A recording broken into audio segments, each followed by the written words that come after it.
গরম গরম chicken cutlet. হ্যাঁ, আজকে তোমাদের সাথে শেয়ার করব চিকেন কাটলেট রেসিপি।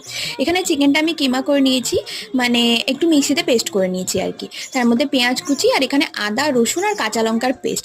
আমি একটু আলুও অ্যাড করি, কারণ একটুখানি মানে যেন পাতলা না হয়ে যায় ওই কারণে। আর কি পরিমাণ মতো লবণ আর চাট মশলা। ব্যাস রেডি। ভালো করে দলাই মলাই করে মেখে নাও। অন্য একটা পাত্রে আমি একটা ডিমকে ভালো করে ফেটিয়ে নিয়েছি। তারপরে আর কি মাংসটাকে নিয়ে নিজের হাতের তলায় রেখে নিজের মন মতো শেপ দাও। চৌকো দিতে পারো, লম্বা দিতে পারো, যেরকম খুশি সেরকম দিতে পারো। আর এদিকে বিস্কুটের গুঁড়োতে ভালো করে এপিট ওপিট করে মাখিয়ে গরম গরম তেলে ছেড়ে দাও। প্রথমে তেলটাকে গরম করে নেবে, তারপরে কিন্তু পুরোটাই ভাজবে লো ফ্লেমে। তা না হলে না ভিতরটা কাঁচা থেকে যাবে। আর যখন অনেকটা সময় নিয়ে ভেজে তুলবে, কড়া করে ভাজবে, তখন দেখবে কীরকম মুড়মুড়ে হয়েছে। তোমাদের জন্য আমি এখানে প্লেট সাজিয়ে নিয়েছি। এসো একসাথে এনজয় করি। আর দেখো আমি একটা ভেঙেও দেখিয়ে নিচ্ছি ভিতরটা কত সুন্দর সিদ্ধ হয়েছে।